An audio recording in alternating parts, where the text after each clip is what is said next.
Shalom. Shalom. Kekasih Tuhan yang berada di rumah menyaksikan secara online ataupun yang ada di gereja secara onsite. Apa kabar? Kami berharap saudara semua baik-baik saja. Tema kita bulan ini adalah integritas, yaitu satunya kata dan perbuatan. Mari kita melakukan firman Tuhan ini agar hidup kita boleh diubahkan, makin dipercaya dan diperkenan oleh Tuhan Yesus. Selamat pagi, selamat beribadah. Tuhan Yesus memberkati. Salam saudara dikasihi Tuhan, dimanapun Anda berada, Tuhan Yesus menyertai saudara. Kami mengundang saudara untuk bergabung bersama kami dalam ibadah hari Minggu, sesi pertama pada tanggal 26 Maret jam 6:30 pagi. Kita akan dilayani oleh Evangelis Yohanes Sunardi dari Surabaya. Kami juga mengajak Anda untuk bergabung bersama kami dalam ibadah hari Kamis doa lawatan tanggal 23 Maret jam 7 malam. Kita akan dilayani oleh Pendeta Dr. Walden Sepaya. Ibadah doa lawatan pada tanggal 30 Maret jam 7 malam, kita akan malam pujian dan penyembahan. Oleh sebab itu, kami mengajak saudara untuk bergabung bersama kami dalam ibadah doa lawatan. Shalom teman-teman. Jangan lupa ibadah gereja anak setiap hari Minggu jam 9:30. Dan jangan lupa ada sekolah doa hari Kamis jam 6 sore di gereja. God bless you. Shalom. Kami mengundang Bapak-Bapak GAP Manaim untuk mengikuti ibadah MMC setiap hari Jumat minggu ketiga jam 7 malam. Tuhan memberkati. Shalom teman-teman, buat kalian nih yang muda seperti aku, jangan lupa ya ikut Komsel Youth setiap hari Jumat jam 7 malam di gereja.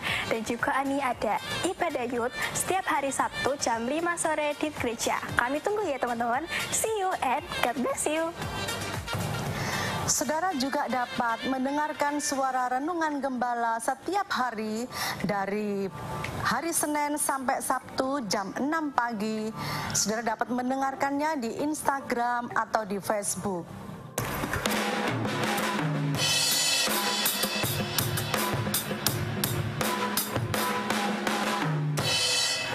Shalom adik-adik dan teman-teman. Bagi adik-adik dan teman-teman yang mau belajar musik, drum, juga keyboard, bisa langsung hadir setiap hari Minggu jam 11 siang sampai dengan jam 12 siang.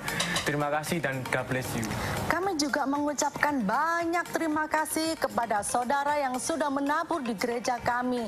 Saudara yang sudah menabur, baik itu persembahan, benih kasih, diakonia. Saya percaya Tuhan yang akan melipat gandakan semuanya.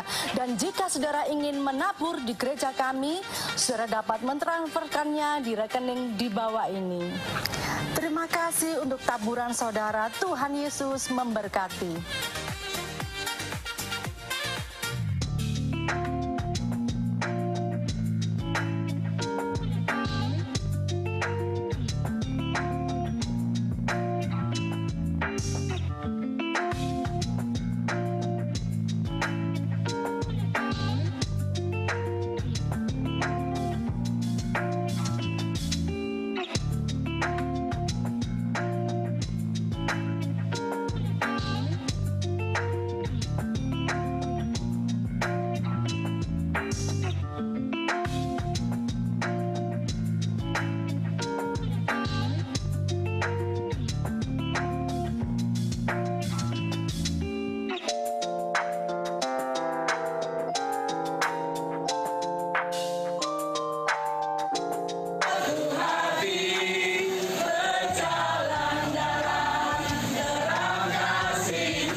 Shalom Bapak Ibu Saudara yang terkasih, mari kita datang memuji, meninggikan namanya. Namun sebelumnya mari kita berdoa. Bapa dalam kerajaan surga, kami mengucap syukur dan berterima kasih ya Tuhan, Engkau baik dalam hidup kami. Kami datang Tuhan, kami mau memuji, memuliakan nama-Mu ya Yesus. Terima kasih ya Bapa, dalam nama-Mu kami berdoa, haleluya, amin.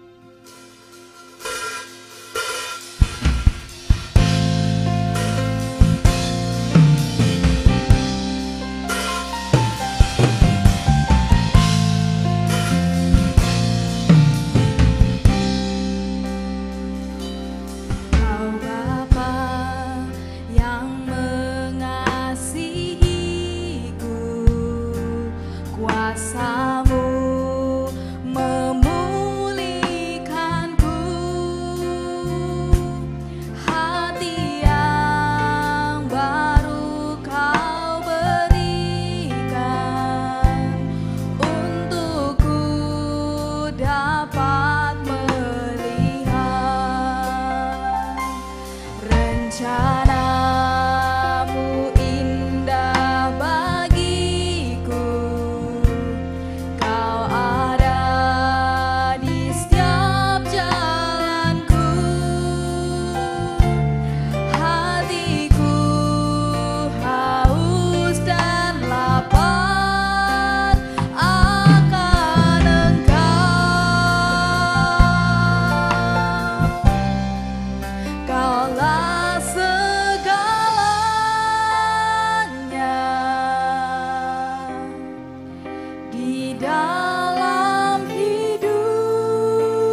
kerajaanmu, kebenaranmu, itu bagianku.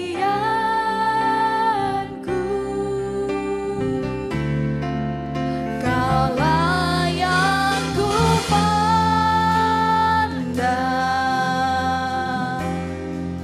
selama hidupku, mengasihimu, memuliakanmu, Bapa dan Rajaku.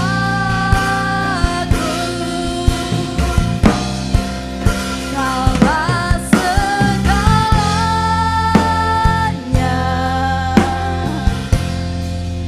di dalam hidupku, kerajaanmu, kebenaranmu, itu bagianku.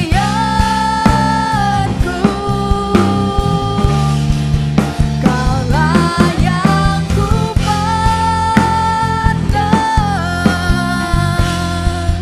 selama hidupku,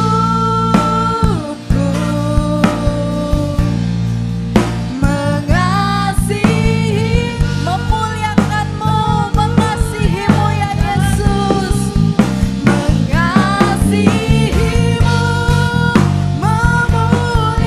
mengasihimu, memuliakanmu,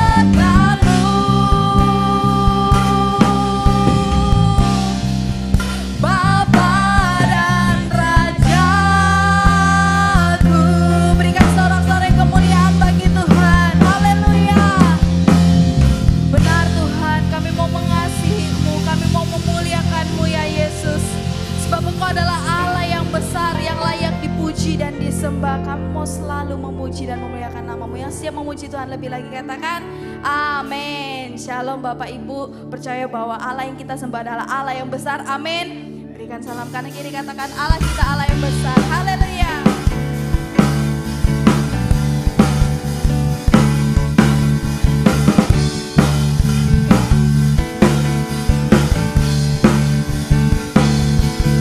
Allah kita besar, Dia sungguh amat besar. Dia memiliki kuasa besar, Dia besar. Segala sesuatu tercipta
besar dalam hidup saya dan saudara. Amin. Masih mau memuji Tuhan? Amin.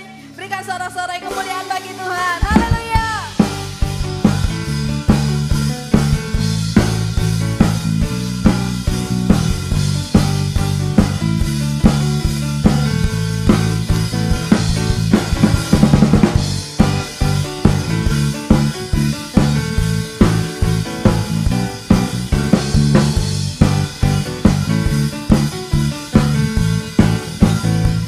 Namanya Tuhan ku menang.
kita akan mendengarkan firman Tuhan, namun sebelumnya kita akan memberikan persembahan. Mari kita berdoa. Terima kasih ya Tuhan atas berkat penyertaan-Mu sepanjang hidup kami. Tiba saatnya ya Tuhan kami akan memberikan persembahan. Kau memberkati persembahan kami ya Tuhan, agar kiranya semuanya hanya untuk kemuliaan-Mu saja. Hanya dalam nama Tuhan Yesus kami sudah berdoa, haleluya, amin.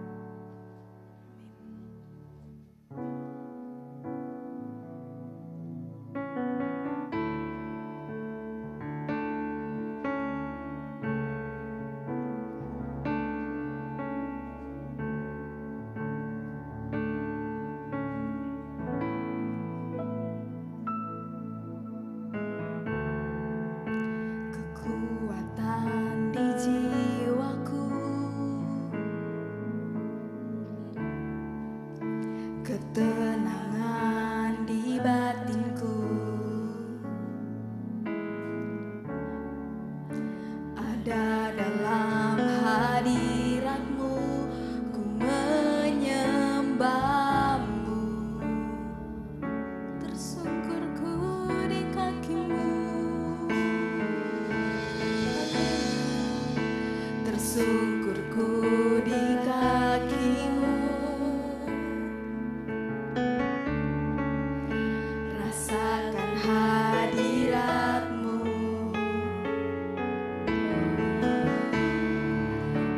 takkan ku melepaskan-Mu, Kau cahaya bagiku, mengiring-Mu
Kita mau masuk lebih dalam di dalam hadirat-Nya.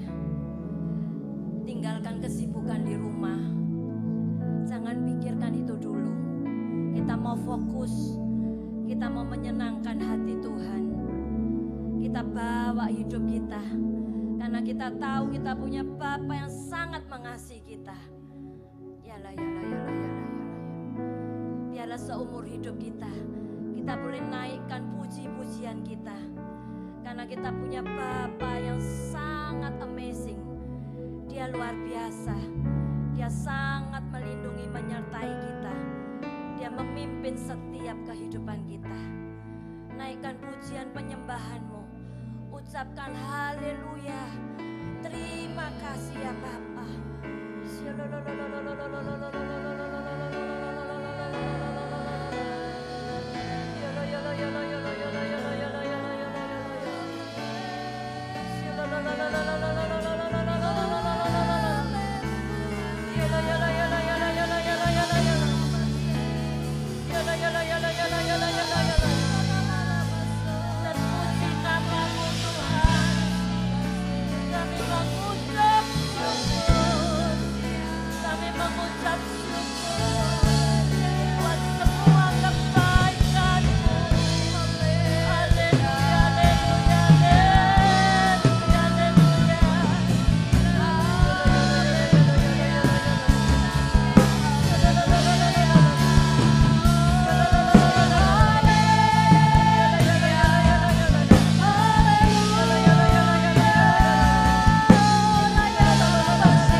Ya Bapa, pagi hari ini kami merendahkan diri kami di hadapan Engkau. Kami menyerahkan seluruh kehidupan kami kepada Engkau ya Bapa. Kami percaya Tuhan, lewat ibadah pagi hari ini, hidup kami boleh diubahkan. Hidup kami boleh melihat bahwa kami punya Tuhan yang besar. Kami punya Bapa yang sangat mengasihi setiap kami. Perdengarkan suara-Mu Tuhan, supaya kami lebih tahu, supaya kami lebih mengerti akan kehendak-Mu, akan rencana-Mu yang indah dalam setiap kehidupan kami. Terima kasih ya Bapa untuk lawatan-Mu. Kami percaya Tuhan, Engkau ada di dalam setiap kehidupan kami. Kami mau duduk mendengar firman-Mu. Kami percaya Tuhan, urapan-Mu yang dahsyat itu ada di dalam setiap kehidupan kami. Terima kasih ya Bapa. Di dalam nama Tuhan Yesus kami berdoa, kami mengucap syukur. Mari bersama-sama kita katakan amin.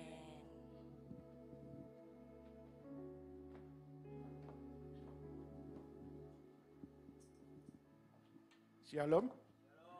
Apa kabar? Jangan yang biasa gitu. Kalau ditanyai, halo apa kabar? Jawabannya, puji Tuhan. Luar biasa kan orang biasa, orang dunia bilang gitu. Puji Tuhan bahasa kerennya apa? Itu tadi dinyanyiin itu loh. Puji Tuhan kalau kita sebut apa biasanya? Hah? Ah, gitu. Ayo, apa kabar? Ayo, tanyai sebelah. Apa kabar?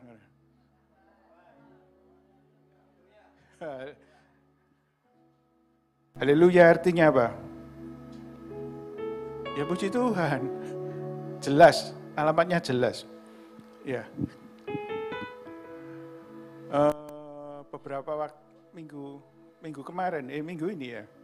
Minggu ini saya kedatangan teman-teman dari luar negeri, kumpul, teman SMA, SD, SMP, SMA, kumpul. Saya berempat itu ada yang akrab, ada teman akrab. Yang satu dari Jerman, dia datang, terus dia cerita tentang adiknya. Dia 2 bersaudara, dia laki, adiknya perempuan. Dia cerita adiknya lagi sakit, pendarahan di otak. Terus dia cerita kenapa sama suaminya gimana gini. Terus saya dengar gini. Kakak beradik ini dari kecil sekolah di Petra, jadi tahu ya pendidikannya, pengajaran keagamaannya gimana ya. Terus ketika orang tuanya meninggal, yang adiknya perempuan ini, yang biasanya sangat diatur sama papanya, mamanya sangat diatur, dia berani sekali. Jadi seperti liar katanya. Kata kokonya yang teman saya. Dia sampai berani menikah dengan seorang duda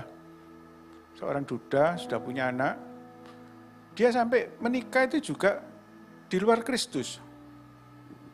Dia menikah dengan orang seberang. Dia mengatakan, ya aku kan cuman secara hukum saja, aku menikah secara kepercayaannya dia. Tapi secara hatiku, aku tetap percaya pada Yesus. Yang jadi pertanyaan, apakah dibolehkan seperti ini bagi kita sekalian? Di mana Yesusmu? Iya. Mari kita belajar tentang Injil. Kita semua di sini pasti sudah pernah mendengar kata-kata Injil. Ya. Injil itu apa ya sebenarnya? Artinya, kabar baik. Katakan, Injil adalah kabar baik. Katakan, Injil adalah, sekali lagi, Injil adalah kabar baik. Bahwa Tuhan datang mencari manusia yang terhilang dan berdosa. Kabar baiknya itu bukan manusia mencari Tuhan, tapi Tuhan yang datang mencari manusia yang terhilang. Dan hanya melalui Injil ini saja yang bisa menyelamatkan manusia, bukan agama. Jadi agama Kristen pun tidak bisa menyelamatkan, tapi Injil yang bisa menyelamatkan. Ataupun perbuatan manusia. Semua agama mengajarkan kita harus berbuat supaya Tuhan berkenan. Tapi Injil berbeda. Injil itu kabar baik bahwa Tuhan datang mencari manusia yang terhilang. Yesus datang, Tuhan datang ke dunia. Sekali lagi, bukan untuk menghukum, tetapi untuk menyelamatkan. Ayo kita buka ayatnya di Yohanes 3 ayat 16 dan 17. Yohanes 3 ayat 16 dan 17. 1, 2, 3. Sehingga supaya setiap orang yang percaya kepadanya tidak binasa. Yang 17 sekarang. Sebab bukan untuk menghakimi dunia, melainkan untuk menyelamatkannya oleh Dia. Banyak gambaran bahwa Tuhan itu datang menghukum manusia. Ini dikatakan karena begitu besar mengasihi dunia. Dunia itu siapa? Dunia itu yaitu manusia yang berdosa itu. Semua, bukan sekelompok tapi semua. Sekarang kita lebih dalam tentang Injil. Di 1 Korintus 15 ayat 1 sampai 5. 1 Korintus 15 ayat 1 sampai dengan 4. Ayo, sama-sama ya. 1, 2, 3. Dan sekarang, saudara-saudara, aku mau mengingatkan kamu kepada Injil yang aku beritakan kepadamu dan yang kamu terima dan yang di dalamnya kamu teguh berdiri. 2. Oleh Injil itu kamu diselamatkan, asal kamu teguh berpegang padanya, seperti yang telah aku beritakan kepadamu, kecuali kalau kamu telah sia-sia saja menjadi percaya. 3. Sebab yang sangat penting telah aku sampaikan kepadamu, yaitu apa yang telah ku terima sendiri, yaitu 1. Kristus telah mati karena dosa-dosa kita, sesuai dengan kitab suci. 2. Bahwa Ia telah dikuburkan. Dan 3. Dan bahwa Ia telah dibangkitkan pada hari yang ketiga, sesuai dengan kitab suci. Jadi, berita Injil itu ada 3, yaitu Kristus telah mati ganti dosa-dosa kita. Bukan cuma kita saja, tetapi dosa dunia. Seluruh manusia ditebus. Tidak ada satupun yang luput. Semua sudah dibayar lunas. Semua sudah dibayar lunas. Nanti di rumah baca 1 Yohanes 2 ayat 2. Atau baca sekalian ya. 1 Yohanes 2 ayat 2. Supaya lebih yakin. 1 Yohanes 2 ayat 2. Dan Ia adalah pendamaian untuk segala dosa kita. Tapi ada lanjutannya. Dan bukan untuk dosa kita saja, tetapi juga untuk dosa seluruh dunia. Seperti Yohanes 3 ayat 16. Mengasihi seluruh dunia. Dan Dia datang untuk menebus semua dosa dunia. Jadi, sekali lagi, berita Injil yang pertama adalah Kristus telah mati ganti dosa-dosa kita dan dunia. Katakan, Kristus telah mati ganti dosa-dosa kita dan dunia. Yang kedua, Kristus telah dikubur. Kalau dikubur itu berarti setengah mati atau benar-benar mati. Benar-benar mati. Banyak di sana di luar mengatakan Yesusmu tidak mati. Tapi di sini dikatakan bahwa Yesus telah dikubur. Dia benar-benar mati, membayar 100% semua dosa kita. Bukan dicicil, tapi 100% sudah lunas dibayar.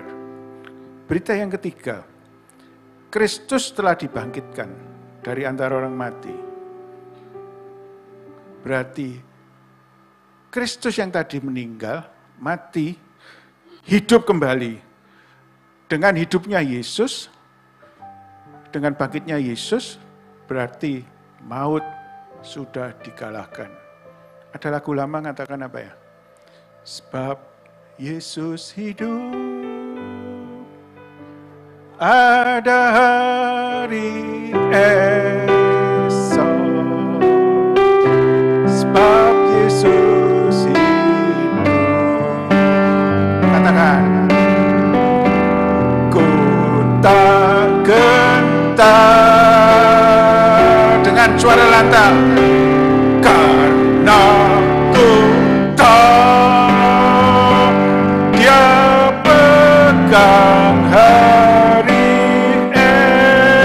esok. Hidup jadi Yesus hidup. Amin. Amin. Amin. Siapa percaya Yesusku hidup? Amin. Lambaikan tangannya. Dan bukan itu cuman apa yang namanya sekarang itu kan banyak berita hoax ya. Tapi Yesus bangkit itu menampakkan diri kepada banyak orang bahwa dia benar-benar sudah bangkit. Sudah bangkit, dia hidup. Jadi kita menyembah Tuhan, Tuhan yang hidup. Banyak tokoh di luar sana, nabinya mati. Tapi luar biasa, dalam Bapa di surga, Yesus kita hidup. Karena Yesus hidup, kita memiliki masa depan. Bukan zaman dulu saya ada madesu. Apa itu? Nah, dalam Yesus ada gereja MDJ. Masa depan cerah, masa depan penuh pengharapan. Dan tidak ada satupun kecelakaan bagi yang percaya dalam nama Yesus. Sekarang jadi pertanyaan, kenapa kok Yesus harus datang untuk mati? Untuk menebus semua dosa kita. Mungkin beberapa tahun yang lalu pernah saya sampaikan di sini, tapi lebih baik kita ulangi ya. Yohanes 10 ayat 10. Ini supaya lebih gampang dimengerti. Yohanes 10 ayat 10. Pencuri datang hanya untuk mencuri dan membunuh dan membinasakan. Pencuri ini siapa? Iblis. Aku datang, aku ini siapa? Yesus. Yesus datang supaya mereka mempunyai hidup. Mereka itu siapa? Kita, dunia. Dan mempunyai dalam segala kelimpahan. Kita lihat ada satu urutan ya. Ada pencuri, yaitu iblis datang hanya untuk mencuri, membunuh, dan membinasakan. Jadi ada sesuatu yang dia curi, dia bunuh, dia binasakan. Yaitu kehidupan manusia yang sempurna. Sebelum manusia jatuh dosa, ada manusia yang belum jatuh dosa. Kita kenal di Bible, manusia itu disebut Adam dan Hawa. Ada kehidupan yang sempurna di Taman Eden. Itu yang orang Cina nulis pakai huruf Fu. Tahu huruf Fu ya? Kalau lagi Imlek ya, Cungkok Sinian mesti kan tulis Fu ya. Ada kehidupan yang sempurna sesuai dengan apa yang Tuhan rancangkan. Di tempat yang terbaik dengan berhubungan langsung dengan Tuhan. Muka dengan muka, tidak ada yang mati. Tapi datang pencuri, yaitu iblis. Mencuri. Bahkan membunuh, bahkan membinasakan kehidupan yang baik itu. Sehingga manusia jatuh dosa. Akibat dosa, manusia terputus hubungan dengan Tuhan. Itu yang dikatakan maut. Manusia putus hubungan dengan Tuhan. Seperti ikan tanpa air dia mati. Seperti manusia tanpa roh Tuhan juga mati. Dan manusia yang diciptakan pertama itu tanpa umur, sekarang mempunyai umur. Sehingga Adam dan Hawa dibatasi hidupnya 1000 tahun. Dia 900 tahun meninggal. 900 tahun atau 1000 tahun itu panjang enggak menurut kita? Panjang. Tapi menurut Tuhan, pendek. Hidup manusia sekarang paling banter 100 tahun. 100 tahun sudah dikatakan hebat. Ya. Padahal sebetulnya rancangan Tuhan itu manusia enggak bisa mati, hidup kekal. Tapi akibat dosa, manusia putus hubungan dengan Tuhan. Ini tolong diserapi ya, nanti akan bisa lebih mudah mengerti semua firman Tuhan. Akibat dosa, manusia putus hubungan dengan Tuhan. Terus, semua yang dilahirkan manusia dari daging adalah berdosa. Bayi lahir, itu berdosa, sudah berdosa atau enggak? Belum berbuat apa-apa, belum punya pikiran jelek, tapi sudah berdosa, karena dilahirkan dari daging. Jadi, yang tadi itu sudah disegel, sekarang manusia hidup di bawah satu kurungan yang dikatakan dosa. Dan hukuman utama adalah maut, putus hubungan dengan Tuhan. Selain itu manusia harus menanggung kutuk. Ada 3 kutuk besar. Kutuk secara sakit secara fisik, sakit penyakit, awalnya tidak bisa sakit. Adam dan Hawa di Taman Eden bisa flu enggak? Tidak ada. Tidak ada virus. Jernih, tidak ada apa-apa. Bisa menua enggak Adam dan Hawa dulu? Ini saya bayangkan, ini yang hidup dulu ya. Ini hidup dalam dosa. Hidupnya Adam dan Hawa bisa menua enggak? Tidak bisa. Langgeng, kekal. Setelah jatuh dosa, punya usia. Mulai dihitung, jam berjalan. Tek, tek, tek, tek, tek, tek, tek, tek. 1000, pokoknya 1000. Masih 1000 loh itu. Di sini Adam dan Hawa bisa menua enggak? Bisa. Bisa sakit enggak? Bisa, karena terkutuk. Kutuk 1, sakit penyakit. Kutuk kedua, ekonomi. Kalau di sana dia hidup enak. Semua tersedia di Taman Eden. Tinggal mengusahakan saja. Semuanya ada. Tapi di sini dia tanah terkutuk. Dia harus bersusah payah untuk mencari makanan. Ekonomi sulit. Yang ketiga, ketika dia punya anak, terjadi perselisihan. Bahkan anaknya saling membunuh. Kutuk ketiga, perselisihan. Tiga kutuk besar.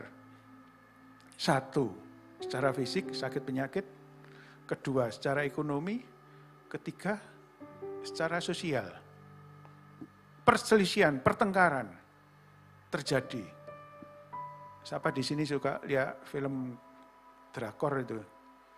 Isinya kan cuma perselisihan terus ya. Sini bunuh sana, bunuh sana. Biarpun tidak secara fisik, ya begitu terus. Dan itu kok disukai manusia ya. Kenapa ya? Kalau film yang enak gitu, kok tidak disukai? Justru yang keras-keras itu kok suka. Karena dalam pikiran ini sudah keracunan ya. Terus,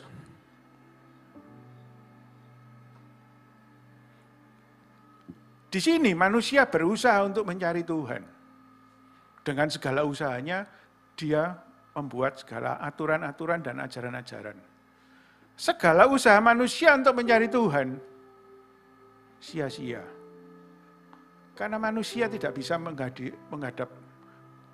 bertemu dengan Tuhan. Keluar aturan ini, ajaran ini, hukum ini, keluar.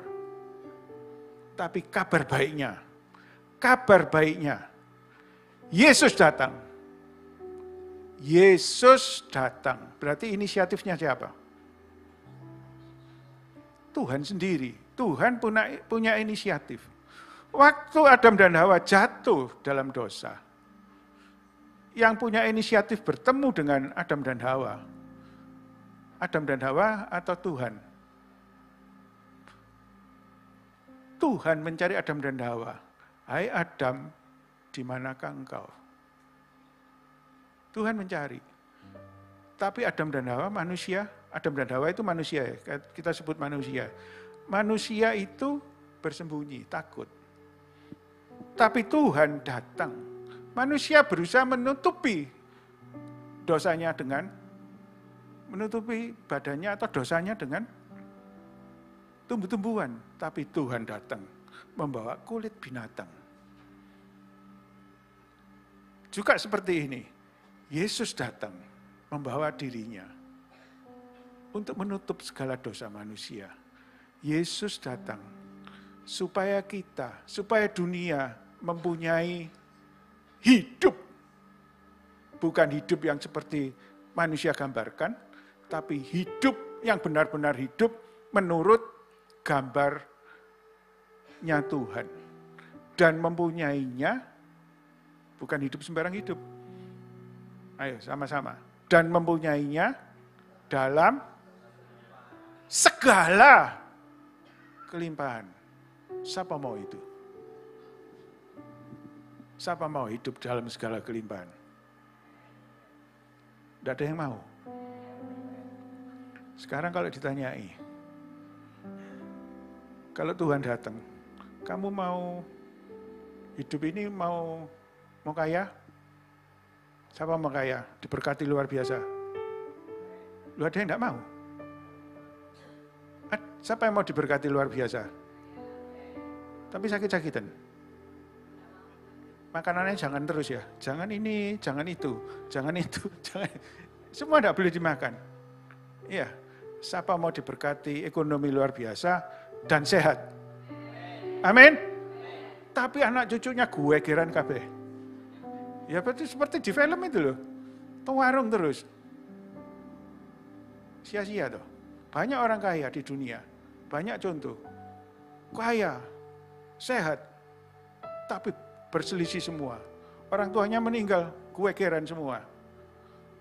Siapa mau diberkati materi, diberkati secara fisik, sehat, dan diberkati damai sejahtera. Amin. Beri kemuliaan nama. Apakah dunia bisa memberi itu? Mungkin bisa. Tapi yang terpenting, apakah dunia bisa memberi keselamatan kekal? Yang diberi Yesus. Yesus datang memberi keselamatan kekal. Itu yang nomor 1. Nomor 2, segala kutuk, 3 kutuk ini. Secara fisik, sakit penyakit, secara ekonomi, terus secara sosial. 4-empatnya ini diberikan kepada kita. Dengan ukuran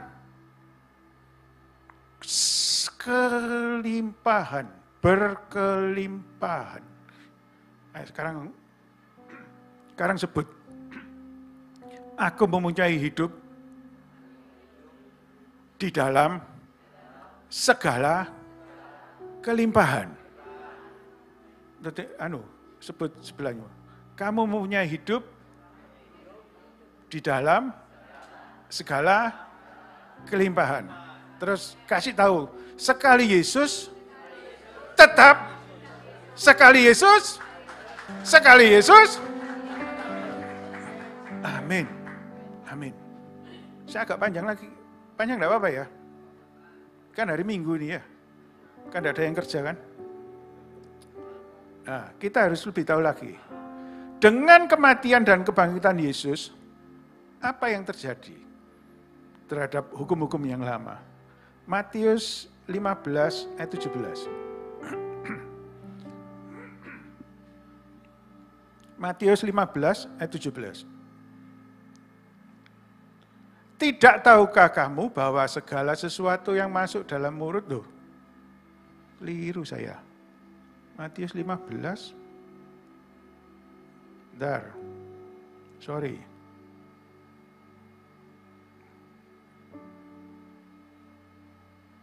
Maaf ya.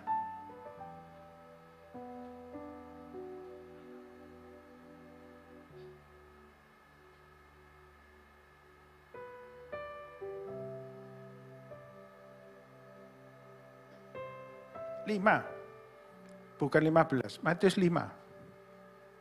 Matius 5. Ketambahan 1 saya. Matius 5. Ayat 17.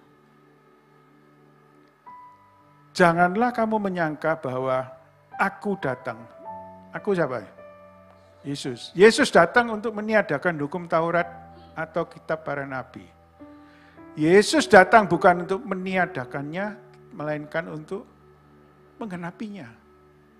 Semua tuntutan hukum Taurat digenapi dalam Yesus. di kayu salib.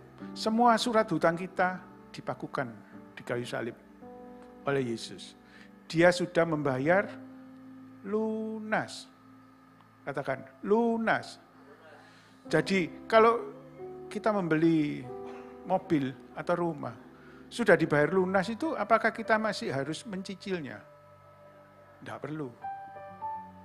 Semua sudah dilakukan Yesus dengan sempurna. Amin. Yang kedua, Roma 10 ayat 4. Roma 10 ayat 4.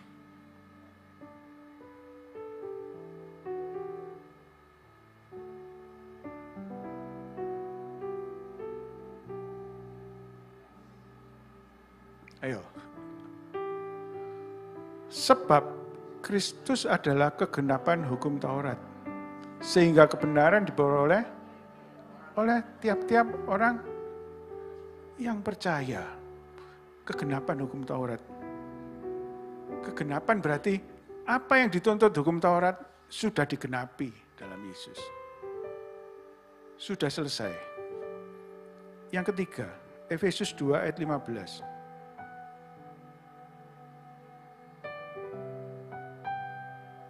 Efesus 2 ayat 15.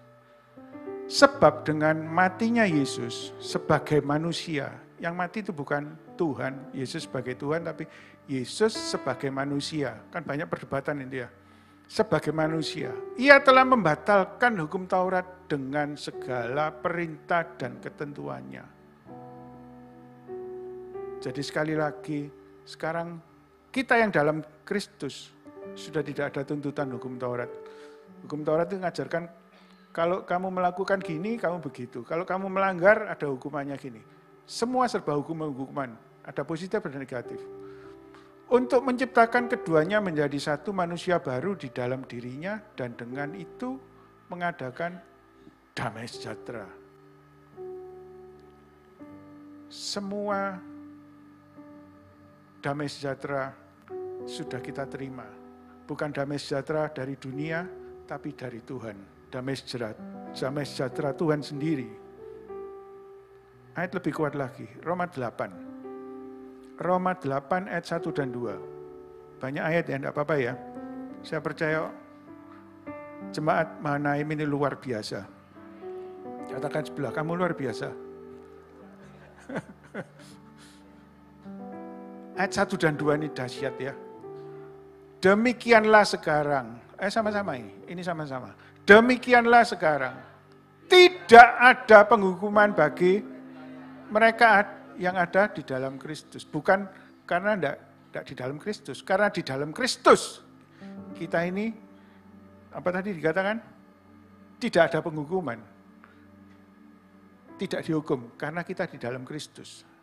Terus ayat 2. Roh yang memberi hidup telah memerdekakan kita dalam Kristus dari hukum dosa dan hukum maut. Tidak ada lagi. Sekali lagi, waduh ya, aku ini bangun rumah. Saya ini kan orang bangunan ya. Jangan sampai masak nyudil ya, nyudil itu apa ya? Kalau masak itu loh, megang apa itu? Bahasa Indonesia apa nyudil itu? Ya nyudil ya. Nyodel ini jangan sampai ngadep embong. Nanti berkatnya keluar terus, ngasih makan orang. Kalau kita lagi menabung, tiap hari kan menabung ya. Di WC itu loh maksudnya. Tidak boleh ngadep depan, atau membelakangi depan. Nanti hokinya tidak datang. Semua hukum tidak ada sudah, hukum kutuk-kutuk tidak ada. Tangga harus dihitung. Biasanya kelipatan 5, ya. Lahir, tumbuh, tua, sakit, mati, gak salah. Kalau tidak salah gitu. Pokoknya habisnya 1 atau 2. Jadi kalau tangganya jumlahnya 22, bagi 5 sisa 2, masih bagus. Ya. 21, bagi 5 masih sisa 1. Oke ya. Kalau jangan sampai 25 tangganya. Nanti mati. 24 ya jelek. Double mati, jisi ya. Nanti jam 9 saya cerita tentang 24. Jadi katakan, kita yang sudah lahir dari Roh Kudus, dibaptis, terima Roh Kudus. Kita sudah hidup dan sudah merdeka dari segala hukum dosa dan hukum maut. Katakan, aku sudah bebas dari hukum dosa dan hukum maut. Ayo, masukkan lagi. Aku sudah bebas dari hukum dosa dan hukum maut. Dari hukum dosa dan hukum maut. Katakan sebelah. Jangan dikatakan saja, jangan dituting. Goyang-goyang. Kamu sudah bebas dari hukum dosa dan hukum maut.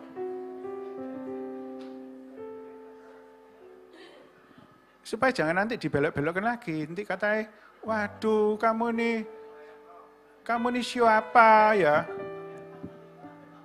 Kamu siapa?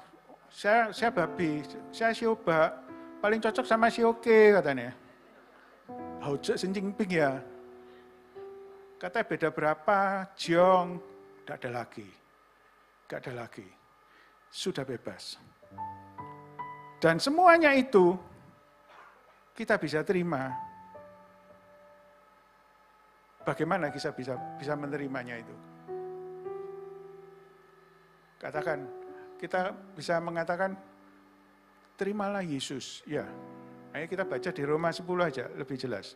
Roma 10 ayat 9 dan 10. Apakah semua ini bisa kita terima cuma dengan ucapan saja? Seperti orang seberang kan katakan, kalau ikut percaya dengan yang seberang itu harus mengucapkan satu kalimat sudah pindah. Ya. Tapi sekarang ini kita baca firman Tuhan. Roma 10 ayat 9 dan 10. Sebab jika kamu mengaku dengan mulutmu, berarti ini mengaku, ucap ya, bahwa Yesus adalah Tuhan. Bukan berhenti sampai di situ saja. Ada tulisannya. Dan percaya dalam hatimu bahwa telah membangkitkan Dia dari antara orang mati, maka kamu akan. Jadi ada dua syarat. Mengaku Yesus adalah Tuhan dan percaya bahwa Yesus sudah bangkit. Ini yang penting. Banyak gereja, banyak anak-anak Tuhan yang berhenti sampai Yesus itu mati. Bahkan kalau kita pergi ke gereja-gereja di luar negeri sana, mereka menyajikan, menggambarkan semua penderitaan Yesus. Tapi sedikit yang menyatakan Yesus itu bangkit. Yesus itu hidup. Sehingga mereka juga melakukan hal-hal yang seperti orang dunia lakukan. Contoh apa? Pengakuan dosa. Jangan ngomong-ngomong ya. Pengakuan dosa. Setelah dalam Kristus, dosa itu sudah dicabut sama Tuhan. Memang kita masih melakukan perbuatan dosa. Tapi dosa itu bukan menarik kita ke maut lagi.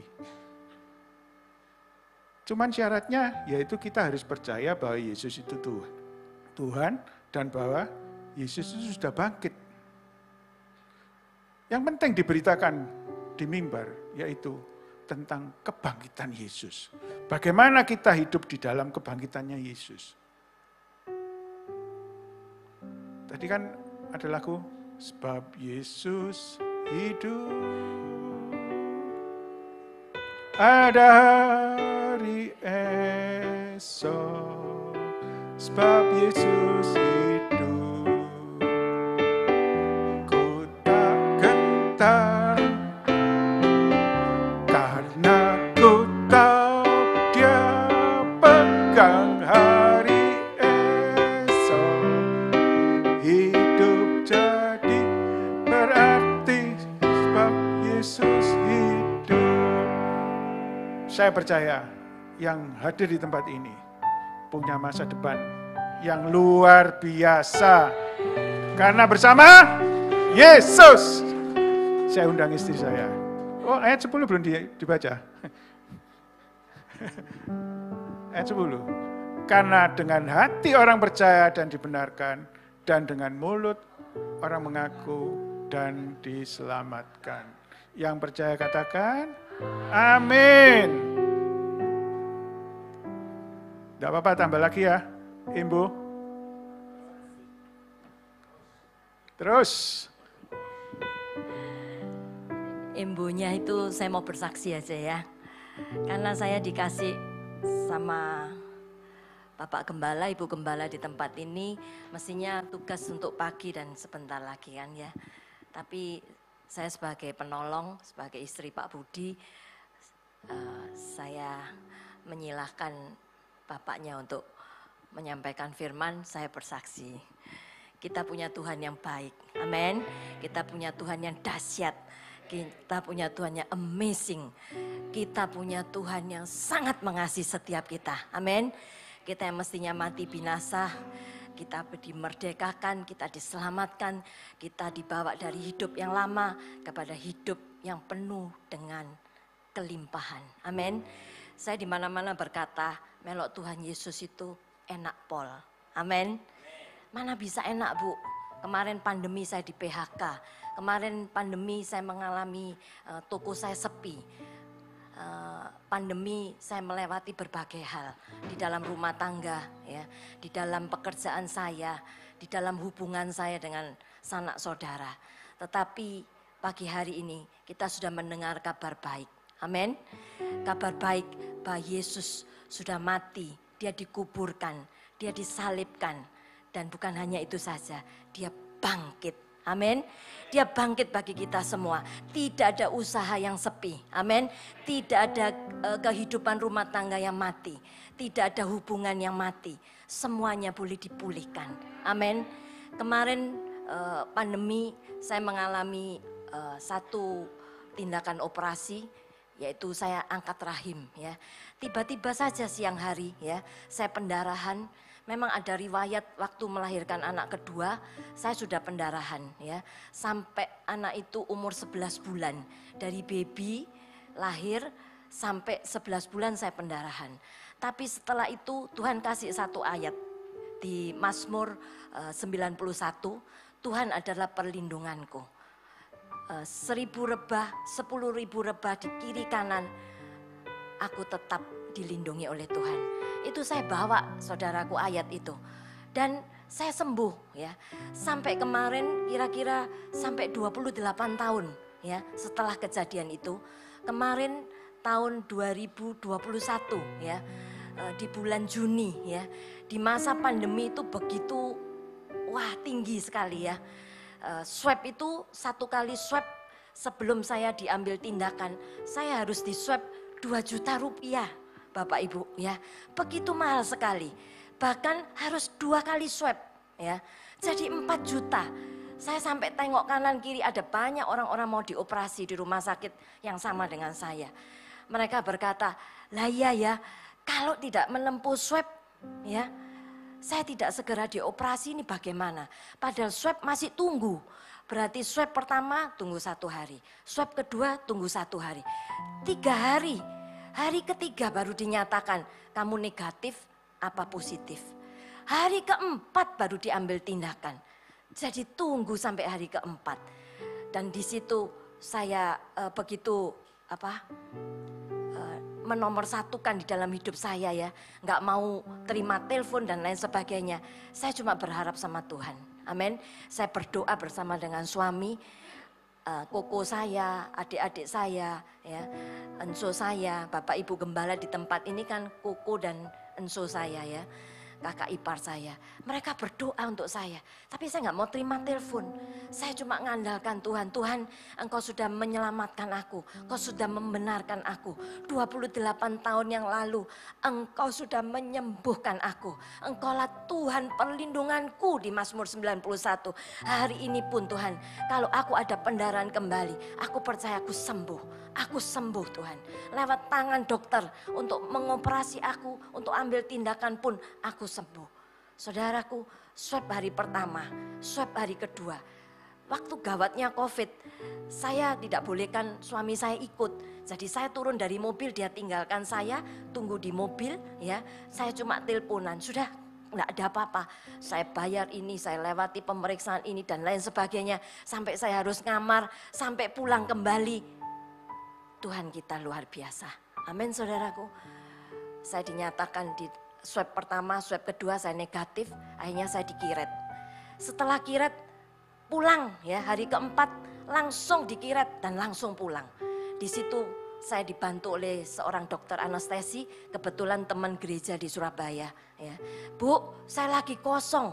Padahal dokter anestesi yang membantu saya ini salah satu dokter tim dari COVID di Surabaya. Ya. Jadi dia begitu sibuk sangat untuk menangani COVID pada waktu itu. Tapi dia betul-betul dikasih Tuhan waktu untuk menolong saya. Jadi dia menganestesi saya, tetapi yang mengambil operasi adalah satu dokter. Saya waktu itu ketiga dokter ya. Dokter yang pertama menyatakan saya harus dikiret. Dokter yang kedua menyatakan saya tidak ada apa-apa. Dokter yang ketiga, yang terakhir yang saya betul-betul mengambil tindakan kepada tubuh saya, itu dokter yang ketiga.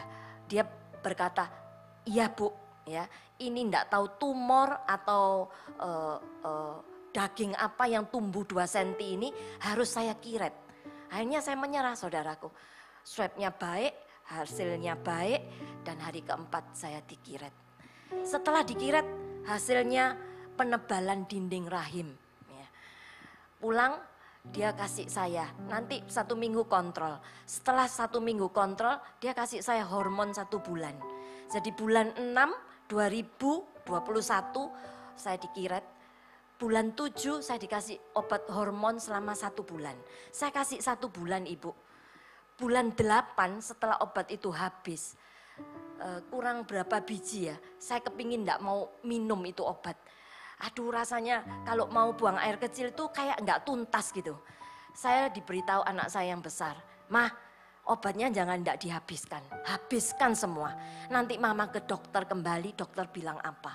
Betul saudaraku, setelah itu saya habiskan obat itu, bulan 8 saya ke dokter itu kembali dan dia periksa saya. Ternyata dalam 1 bulan dia menebal lagi 1 cm. Wah, saya berkata sambil tunggu duduk di kursi rumah sakit itu untuk masuk di ruang dokter itu aja saya sudah berdoa, Tuhan hasil saya baik. Tapi pada waktu saya menghadap ke dokter, dokter berkata, sudah nebel lagi 1 cm. Ya. Hormon yang saya berikan itu ternyata tidak berfungsi 100%. Tidak maksimal. Terus bagaimana dokter? Ya diangkat aja. Ya. Waktu diangkat suami saya bilang, dokter kalau bisa ditunda aja sampai Januari. Karena COVID kan masih tinggi sekali. Tetapi dokter bilang, tidak usah ditunda. Kalau boleh langsung ditindak. Saya pulang, saya berkata sama dokter anestesi saya, karena teman gereja bukan. Pak dokter, kenapa saya harus sudah dikiret, saya dikasih hormon, saya sehat. Enggak apa-apa, enggak pendarahan lagi. Kenapa kok mesti diangkat? Kenapa kok mesti menebal lagi? Ya wis lah Bu, nurut ae ya. Ini Pak dokternya minta harus bulan 8 ini saya dioperasi. Tapi dia bilang, ya sudahlah nurut aja. Enggak apa-apa Ibu. Kalau Ibu sampai dioperasi bulan 8 ini aku juga pas longgar lagi. Kamu yang bantu anestesi itu saya kembali. Waduh, saya pikir Tuhan gimana ya, saya harus menyerahkan untuk diambil operasi atau tidak. Saudara tahu, waktu Senin saya harus di swab kembali ya tentunya, harus menempuh swab dulu. Itu hari Sabtu malam itu saya kembali pendarahan besar saudaraku. Waduh darah itu enggak habis ya, terus keluar. Dan saya langsung WA kepada dokter yang mengoperasi saya. Dok, saya menyerah. Betul dokter bilang Senin saya harus dioperasi. Saudaraku, Tuhan itu bisa berbicara lewat segala hal. Amin. Tuhan memberi hikmat kepada setiap kita anak-anaknya. Dan hari itu, hari Senin saya kembali ke rumah sakit. Saya harus menempuh swab. Dan swab yang berikutnya juga tetap mahal. Tetapi suami saya barengi saya ya di rumah sakit karena termasuk operasi besar. Dia tunggu saya sampai hari ke-5 semuanya selesai dan saya kembali dinyatakan cuma penebalan dinding rahim. Tuhan Yesus dahsyat dan ajaib. Amin. Saya sekarang boleh berdiri di hadapan saudara. Ini sudah tahun hampir Agustus nanti saya 2 tahun setelah operasi. Saya dinyatakan kembali sehat. Saya boleh melayani Tuhan. Saya boleh menyaksikan kebesaran Tuhan. Saya boleh menyaksikan betapa kita ini punya Tuhan yang besar. Amin saudaraku. Hari ini Tuhan menyatakan di dalam firman-Nya, Dia datang memberikan hidup dan hidup di dalam segala kelimpahan. Sakit penyakit, hubungan, perselisihan, keuangan, Tuhan pasti tolong. Amin. Kalau hidup yang kekal saja Tuhan berikan kepada kita, mengapa kita harus takut hadapi hari-hari ini? Dulu di hidup yang lama, sering saya sekali gemeter, takut, nggak bisa tidur. Bagaimana nanti besarkan anak-anak, bagaimana menyekolahkan anak-anak, dan lain sebagainya. Tapi hari ini kita sudah mendengar kabar baik, kita punya Tuhan yang besar. Amin. Kita mau nyanyikan pujian ini ya. Kita mau bangkit berdiri ya. Pemusik worship leader, yuk bantu saya. Oh haleluya, haleluya, haleluya, haleluya, haleluya, haleluya.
Tadi berkata, di dalam Tuhan tidak ada hari-hari yang buruk, tidak ada jamsi, tidak ada ramalan-ramalan di masa-masa yang lalu. Saya dengan dia itu terpaut 3 tahun Bapak Ibu. Kalau orang Chinese berkata, biasanya itu suka ciong mulut gitu ya, suka bertengkar. Ya. Mama saya dulu waktu masih belum di dalam Tuhan, ya, masih sembahyang pekong ya. Saya ketemu Pak Budi itu dijamsikan saudara, ya, di kelenteng di Mojokerto, ya, dijamsikan itu. Dia berkata sama saya apa? Kamu ini berpaut 3 tahun, ya. Biasanya itu jiong mulut, ya, banyak bertengkar mulut. Saudaraku, dia itu sionya kalau orang bilang syoke itu loh saudaraku. Siomba, maaf siomba ya. Biasanya kan sama syoke ya. Tapi dia sama hau saudaraku. Macan ya. Macan betina ya. Orang dunia bilang gak laku menikah ya. Jahat sekali dan lain sebagainya. Tapi Tuhan itu pertemukan kami. Saya duduk di tikar ya. Saya berdoa, Tuhan beri saya yang terbaik di mata Engkau, bukan di mata saya. Yang the best di mata Engkau, bukan di mata saya. Tuhan kasih saya 2 laki-laki saudaraku. Mereka datang berdua. Tapi saya sekali lagi berkata sama Tuhan, Tuhan yang mana yang Kau pilihkan buat saya? Ternyata Pak Budi yang datang terus saudaraku. Dan akhirnya dia menjadi pilihan Tuhan buat saya. Saudaraku, hari ini Engkau yang mau ya, mencari pasangan. Engkau yang hari ini mau cari mantu. Bawa kita dalam doa. Tuhan, beri anak-anakku, beri aku pasangan yang terbaik. Karena Tuhan sudah menyediakan yang terbaik untuk setiap kita. Amin. Hari ini saya boleh berkata, ikut Tuhan Yesus itu enak pol. Di mana-mana, apapun kita hadapi, sama dengan orang dunia. Mereka punya persoalan, kita juga punya persoalan. Tapi satu hal yang membedakan, kita punya Yesus. Dia peduli akan setiap kita. Amin. Dia Yesus, dia yang besar di dalam kehidupan kita. Amin. Aku punya Tuhan yang besar, yang telah berjanji dan sanggup menggenapi imanku. Bersepakat percaya kuasanya, ku terima sekarang kemenangan darimu. Haleluya. Yala yala yala yala yala yala yala yala yala.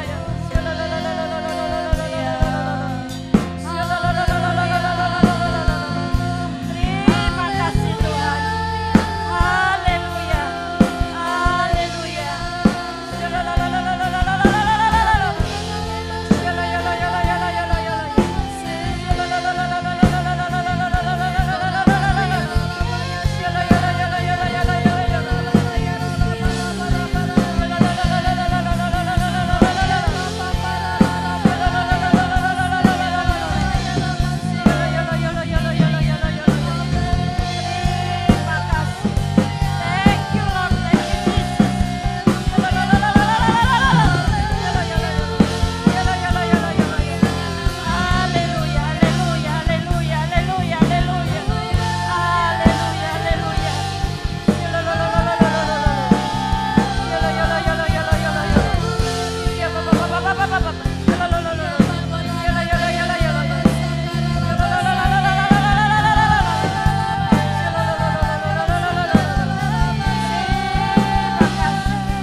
Taruhlah kedua tanganmu di dadamu.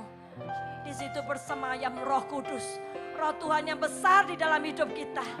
Dia menyertai, memberkati, memimpin, melindungi setiap kita. Ya Bapa, kami mengucap syukur.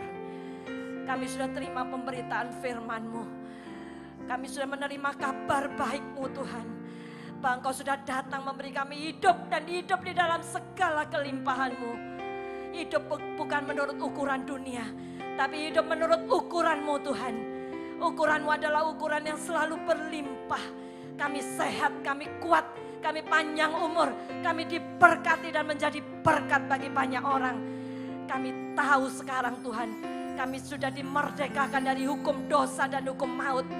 Kami percaya Tuhan, dengan mulut dan hati ya Bapa, bahwa Engkau sudah hidup, Engkau sudah bangkit, Engkau dikuburkan, Engkau mati dikuburkan, Engkau disalibkan, tapi Engkau bangkit buat kami semua. Karena itu ada hari esok untuk setiap kami. Yang sakit sudah disembuhkan, yang lemah dikuatkan, yang ada hubungan perselisihan semua sudah Tuhan bereskan. Yang mempunyai masalah pekerjaan, Tuhan sudah buka jalan-jalan yang baru. Terima kasih ya Bapa, terima kasih ya Tuhan. Kami anak-anak-Mu di tempat ini, kami percaya Tuhan, Engkau sekali-kali tidak pernah membiarkan kami. Engkau sekali-kali tidak pernah meninggalkan kami. Di dalam nama Tuhan Yesus, kami terima semua janji-Mu. Di dalam nama Tuhan Yesus, kami mengucap syukur. Mari bersama-sama kita katakan, amin. Kau baik Tuhan, Kau sungguh Allahku yang sungguh sangat baik. Kami semua sudah menerima kebenaran firman-Mu yang sudah disampaikan dengan benar oleh Pastor Budi Limanjaya dan Pastor Yulan. Kau memberkati kedua hamba-Mu ini. Pakai mereka lebih lagi di dalam Engkau Yesus. Kau memberkati pelayanannya, Kau memberkati keluarganya, Kau memberkati pekerjaannya, apapun yang mereka kerjakan menjadi berhasil dan beruntung. Terima kasih Yesus. Haleluya. Puji Tuhan. Kau juga memberkati seluruh jemaat yang hadir pagi hari ini maupun yang ada di rumah yang mengikuti online daripada Gereja Allah Baik Mahanaim Sidoarjo ini. Engkau memberkatinya. Yang sakit sudah disembuhkan, yang kekurangan sudah diberikan kelimpahan. Pekerjaan semuanya menjadi berhasil dan beruntung sehingga kita tidak kekurangan suatu apapun di dalam Kau Yesus Kristus Tuhan. Haleluya. Puji Tuhan. Syukur hanya bagimu Yesus. Kau baik, Kau sungguh Allahku yang sungguh sangat baik. Haleluya. Puji Tuhan. Mari angkat kedua tangan, tegakkan kepala, pandang Yesus. Temukan senyumnya yang luar biasa bagi engkau. Pertanda Dia begitu mengasihi engkau. Haleluya. Tuhan memberkati engkau. Tuhan melindungi engkau. Tuhan menyinari engkau dengan wajah-Nya dan memberikan engkau kasih karunia. Tuhan menghadapkan wajah-Nya kepadamu dan memberikan engkau damai sejahtera. Terimalah berkat dari Allah Bapa Putra dan Kudus, berkat kasih, sukacita dan sejahtera. Mulai pagi hari ini sampai Maranatha Tuhan Yesus datang kedua kalinya, bahkan sampai selama-lamanya. Yang sudah menerima berkat Tuhan, mari katakan bersama, amin.